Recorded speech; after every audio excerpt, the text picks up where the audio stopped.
அருமையான ஆசீர்வாதமான அதிகாலை எங்களுக்கு தந்திருக்கிறோம். தோற்றம் இப்பொழுது கூட உன்னுடைய வாக்குத்தத்த வசனத்தை பெற்று ஆசீர்வாதமாய் வாழ உதவி இயேசுவின் நீ நாமத்திலே கெஞ்சி கேட்டுக்கொள்கிறோம். அன்புள்ள பிதாவே, ஆமென்.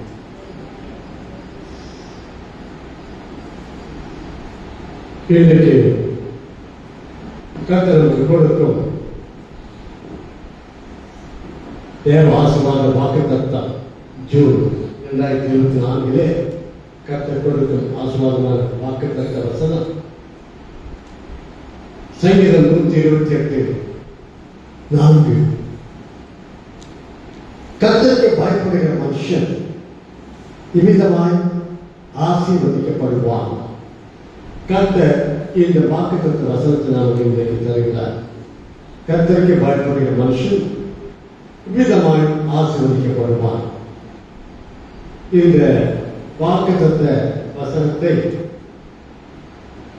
இரண்டாக பிரித்துக் கொள்ளலாம். ஒன்று கர்த்தருக்கு பயப்படுகிற மனுஷன், இரண்டாவது இவ்விதமாய் ஆசீர்வதிக்கப்படுவான் என்று இந்த வாக்குத்தத்த வசனத்தை இரண்டாக நாம் பிரித்துக் கொள்ளலாம். கர்த்தருக்கு பயப்படுகிற மனுஷன் என்றால் என்ன? பயப்படுவது கர்த்தருக்கு, கர்த்தராகிய இயேசு கிறிஸ்துவுக்கு பயப்படுவது என்றால் ஐயோ கர்த்தர் அடிச்சிடுவாரு, குத்திடுவாரு, நம்ம கொண்டு போட்டு விடுவாரு என்று பயப்படுவது. அந்த பயம் அல்ல, அப்படிப்பட்ட ஒரு பயம் அல்ல. நாடிகளை சொல்வது போல, நான் சிறு பையனாக இருக்கும் பொழுது நாங்கள் இந்துக்களாக இருந்தோம். அதை இந்து தெய்வங்களை வணங்கினோம். அப்பொழுது எங்கள் அம்மா என்னை கோவில்களுக்கு அழைத்து செல்வார்கள். அங்கே போயிருக்கும் போது அந்த தெய்வங்களை பார்க்கும்போது எனக்கு பயமாக இருக்கும். ஏனென்றால் அது கண்ணெல்லாம் ரொம்ப பெருசு பெருசாக இருக்கும், நாக்கை நீட்டிக்கொண்டு இருக்கும், பல்லை காட்டிக்கொண்டு பெரிய பெரிய பல்லு, கையில நிறைய கையில கத்தி, சூலம், பலவிதமான காரியங்களை, பயங்கரமான ஆயுதங்களை வைத்துக் கொண்டு அது பார்ப்பதற்கு பயமாக இருக்கும். அதனால நான் பயப்படுவேன். நான் பயமாக இருக்குமான்னு எங்கள் அம்மாவோட சொல்லுவேன். அப்போ எங்கள் அம்மா சொல்லுவாங்க, பயப்படாதுப்பா பயப்படாதுப்பா, சாமிப்பா பயப்படாதுப்பா சொல்லுவேன். அப்போ எங்கள் அம்மா தான் அதை வணங்கினாங்க. அதன் பிறகு எங்கள் அம்மா இயேசு ஏற்றுக்கொண்டு கிறிஸ்தவராக மாறி ஆண்டவர் ஏற்றுக்கொண்டார்கள். ஆனால் அப்பொழுது அப்படி எனக்கு சொல்லிக் கொடுத்தார்கள். ஏன் பயப்பட்டேன்? பார்ப்பதற்கு பயமாக இருக்கும். அப்படிப்பட்ட பயத்தை இன்றைக்கு என்னுடைய வேதம் சொல்லவில்லை. கர்த்தருக்கு பயப்படுகிற மனுஷன் என்றால் தெய்வ பயம், தெய்வீக பயம், கர்த்தருக்கு மரியாதை செலுத்துவது. யாராவது பெரியவங்க யாராவது இருந்தா அவங்க நம்ம கெட்ட காரியத்தை செய்ய மாட்டாங்க. அவங்க அடிச்சுவாரு குத்திடுவாருன்றதுக்காக அல்ல, அவருக்கு மரியாதை கொடுப்பதற்காக அப்படி செய்ய மாட்டாங்க. அது ஒரு தெய்வ பயம் என்றால் தேவனுக்கு பயப்படுவது. கர்த்தருக்கு பயப்படுகிற மனுஷன் என்றால் என்ன? கர்த்தருக்கு பயப்படுவது என்றால் என்ன? நீதிமொழிகள்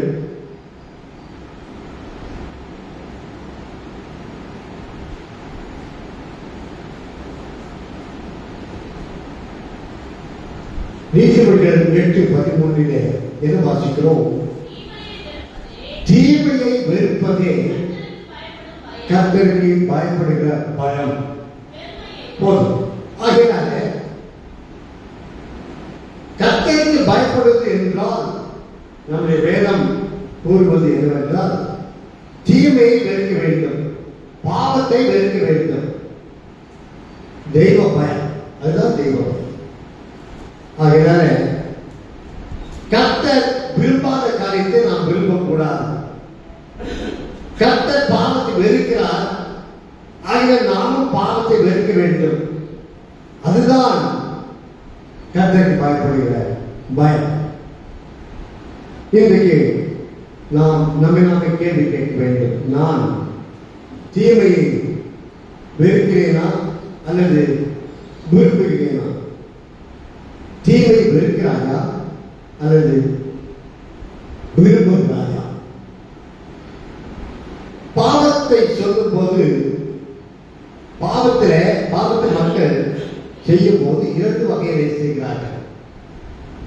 ஒன்று தவறை செய்வது, இன்னொன்று துணிகரமாய் செய்வது. இது ரெண்டு விதமாக நாம் சொல்லலாம். தவறுதல், துணிகரம். சிலர் தெரியாமல் அறியாமல் பாவத்தை செய்து விடுவார்கள், அது தவறு செய்வது.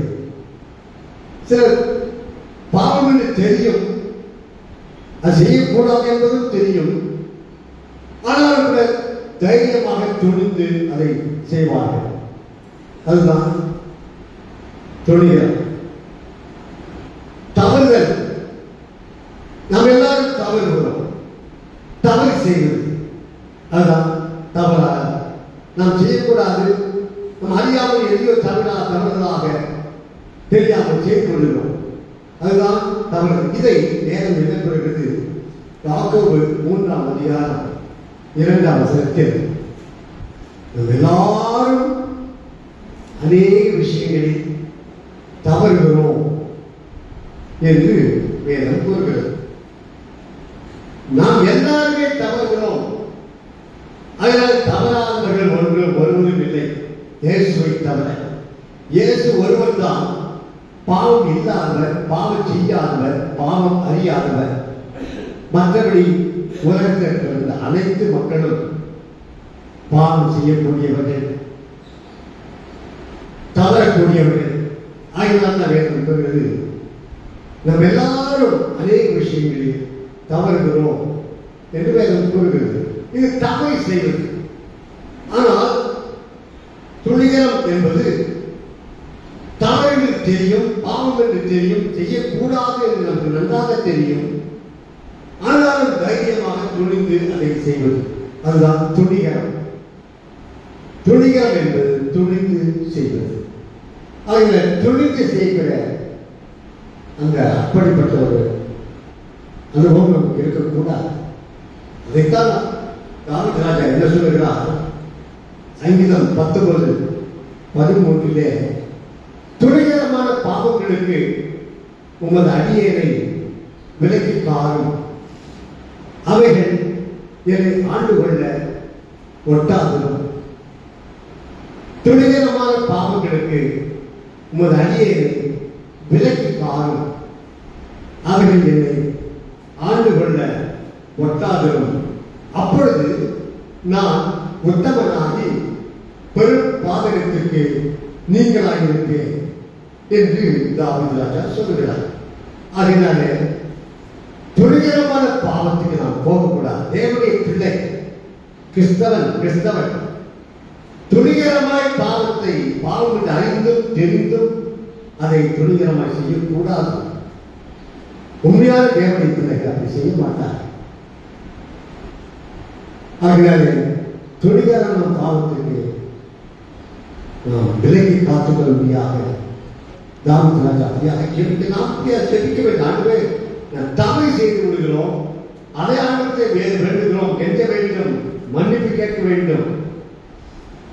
தவறை செய்தாலே பாவம், தெரியாமல் செய்து விட்டாலே அதுவே பாவம். அதற்கே கர்த்தரை கெஞ்ச வேண்டும், கதற வேண்டும். ஐயோ தவறி விட்டேனே, பாவம் செய்து விட்டேனே, மன்னிப்பு கேட்க வேண்டும், மன்றாட வேண்டும். ஆனால் துணிகரமாக செய்தால் எவ்வளவு பெரிய பாவம். ஆகினாலே துணிகரமான பாவங்களுக்கு ஒரு வாழ்க்கையில் இடம் கொடுக்கக்கூடாது. ஆகிய கர்த்தருக்கு பயப்படுவது, கர்த்தருக்கு பயப்படும் பயம் என்றால் தீமையை வெறுக்க வேண்டும். இந்த பாவங்களுக்கு தெரியும், வேண்டாம், இந்த பாவம் எனக்கு வேண்டாம், இதை நான் செய்ய மாட்டேன், இதில் நான் வாழ மாட்டேன் என்று வெறுக்க வேண்டும். சீ என்று வெறுக்க வேண்டும், பாவத்தை வெறுக்க வேண்டும். அதுதான் உண்மையான என்னுடைய பிள்ளைகளுடைய இருக்க வேண்டிய அனுபவம் ஆகினாலே தீமையை வெறுப்பதே கர்த்தருக்கு பயப்படுகிற மனுஷன். அப்படி கர்த்தருக்கு பயப்படுகிற மனுஷன் இவ்விதமாய் ஆசீர்வதிக்கப்படுவான் என்று வேதம் கூறுகிறது. கர்த்தருக்கு பயப்படுகிற மனுஷன் இவ்விதமாய் ஆசீர்வதிக்கப்படுவான் என்று வேதம் கூறுகிறது. எவ்விதமாய் ஆசீர்வதிக்க கர்த்தர் பயப்படுகிற மனுஷன் ஆசீர்வதிக்கப்படுவான். ஆசீர்வாதம் வேண்டும் என்று விரும்புகிறோம். கர்த்தரை ஆசீர்வதிக்க வேண்டும் என்று நாம் எதிர்பார்க்கிறோம், விரும்புகிறோம். அப்படி என்றால் நாம் கர்த்தருக்கு பயப்படுகிறவர்களாக இருக்க வேண்டும், பாவத்தை வெறுக்கக்கூடியவர்களாக இருக்க வேண்டும். அப்படி கர்த்தருக்கு பயப்படுகிற மனுஷன் இவ்விதமாய் ஆசீர்வதிக்கப்படுவான் என்று இந்த வசனம் நமக்கு கூறுகிறது. எவ்விதமாய் ஆசீர்வதிக்கப்படுவான்? அங்கே சங்கீதம் 178 2ஆம் வசனத்தை வாசியுங்கள். கைகளின் பிரயாசத்தை நீ சாப்பிடுவாய், உனக்கு பாக்கியமும் நன்மை உண்டாய். முதலாவதாக மூன்று குறிப்புகளை நான் சொல்ல விரும்புகிறேன். அங்கே கர்த்தருக்கு பயப்படுகிற மனுஷன் எவ்விதமாய் ஆசீர்வதிக்கப்படுவான் என்று சொல்லியிருக்கிறது. அதுல உன் கைகளின் பிரயாசத்தை நீ சாப்பிடுவாய், உனக்கு பாக்கியமும் நன்மை உண்டாய். அதாவது வேலையில் கர்த்தர் உன்னை ஆசீர்வதிப்பார். இரண்டாவதாக 3ஆம் வசனத்தை வாசியுங்கள். உன் மனைவி உன் வீட்டுரங்களில் கழித்தரும் திராட்சை கொடியை போல் இருப்பாள். உன் பிள்ளைகள் உன் பந்தியை சுற்றிலும் ஒலிவமர கன்றுகளை போலிருப்பார்கள். வீட்டில் ஆசீர்வாதம். அங்கே மனைவியும் பிள்ளைகளும் நமக்கு ஆசீர்வாதமாக இருப்பார்கள். மனைவியிடத்திலும் பிள்ளைகளிடத்திலும் இருந்து நமக்கு ஆசீர்வாதம் நமக்கு உண்டாகும். அந்த விதமான ஆசீர்வாதத்தை கர்த்தர் தருவதாக. மூன்றாவதாக விண்ணின் ஆசீர்வாதம். 5ஆம் வசனத்தை வாசியுங்கள். சீயோனிலிருந்து உன்னை ஆசீர்வதிப்பார். நீ ஜீவனுள்ள நாளெல்லாம் எருசலேமின் வாழ்வை காண்பாய். பரலோக ஆசீர்வாதம். பரலோகத்தின் ஆசீர்வாதத்தை இந்த உலகத்திலேயே அனுபவிக்கும்படியாக கர்த்தர் நமக்கு அங்கே செய்கிறார். அப்படிப்பட்ட ஆசீர்வாதத்தை 3 விதமான ஆசீர்வாதங்களை கர்த்தர் நமக்கு தருவதாக வாக்கு கொடுக்கிறார். முதலாவதாக நம்முடைய நாம் செய்கிற வேலையிலே மனுஷர்கள் மத்தியிலே, அதிகாரிகள் மத்தியிலே, நம்மோடு கூட வேலை செய்கிறவர்கள் மத்தியிலே ஆசீர்வாதம். அங்கே நாம் எதிர்பார்க்கிற காரியங்கள் வாய்க்கப்படுவார், செய்வதெல்லாம் வாய்க்கப்படுவார். ஆகினாலே வேலையிலே நமக்கு ஒரு திருப்தி, ஒரு ஆசீர்வாதத்தை கர்த்தர் தருவதாக வாக்கு கொடுக்கிறார். இரண்டாவதாக வீட்டில் ஆசீர்வாதம். மனைவி பிள்ளைகள் நமக்கு ஆசீர்வாதமாக இருப்பார்கள். மனைவியிலிருந்து நமக்கு நன்மை ஆசீர்வாதம், பிள்ளைகளுக்கு நன்மை ஆசீர்வாதம் கர்த்தர் நமக்கு தருவதாக வாக்கு கொடுக்கிறார். அப்படிப்பட்ட ஆசீர்வாதத்தை கர்த்தருக்கு பயப்படுகிற மனுஷனுக்கு தருவதாக வாக்கு கொடுக்கிறார். மூன்றாவதாக விண்ணின் ஆசீர்வாதம், பரலோக ஆசீர்வாதம், எருசலேமின் ஆசீர்வாதம், சீயோனின் ஆசீர்வாதம். அங்கே பரலோகத்தை நாம் செத்த பிறகு போய் அனுபவிக்க போகிறோம். அது மட்டுமல்ல, அந்த பரலோகத்தை இந்த உலகத்தில் இருக்கும் போதே நாம் அனுபவிக்க வேண்டும். அதுதான் அந்த அப்படிப்பட்ட ஆசீர்வாதத்தை கர்த்தர் தருவதாக வாக்கு கொடுக்கிறார். அநேக நரகத்தை செத்த பிறகு போய் அனுபவிப்பதல்ல, இந்த உலகத்திலே நரகத்தை அனுபவிக்கிறார்கள். அநேகர் அப்படிதான் சொல்கிறார்கள். ஐயோ நரக வேதனை என்று சொல்கிறார். அதாவது நரகத்தை இந்த உலகத்திலே அனுபவிக்கிறார்கள். ஆனால் நாம் தேவனுடைய பிள்ளைகள், கர்த்தருக்கு பயப்படுகிற மனுஷன் பரலோகத்தை இந்த உலகத்திலே அனுபவிக்க கர்த்தர் ஆசீர்வதிக்கிறார். ஆகிய நம்முடைய வாழ்க்கையிலே கர்த்தருக்கு பயப்படுகிற மனுஷன் நிமித்தமாய் ஆசீர்வதிக்கப்படுவான் என்று இந்த வாக்குத்தத்த வசனத்தை சங்கீதம் 128:4 நமக்கு கொடுத்திருக்கிறார். இந்த வசனத்தை நாம் சொந்தமாக்கிக் கொள்வோம், நமக்கு சுதந்திரமாக்கிக் கொள்வோம். இந்த வசனத்தில் சொல்லப்பட்டிருக்கிற ஆசீர்வாதங்களை நாம் பெற்று அனுபவிக்க கர்த்தர் வாக்கு கொடுக்கிறார். வாக்குத்தத்தத்தை நாம் சுதந்திரித்துக் கொள்வோம். கர்த்தருக்கு பயப்படுகிற மனுஷன் விதமாய் ஆசீர்வதிக்கப்படுவான். ஆகியனால நம்மை தாழ்த்துவோம். இந்த ஆசீர்வாதத்தை தாழ்வு என்று கர்த்தருக்கு ஒப்புக் கொடுப்போம். கண்கள் ஜெபிப்போம்.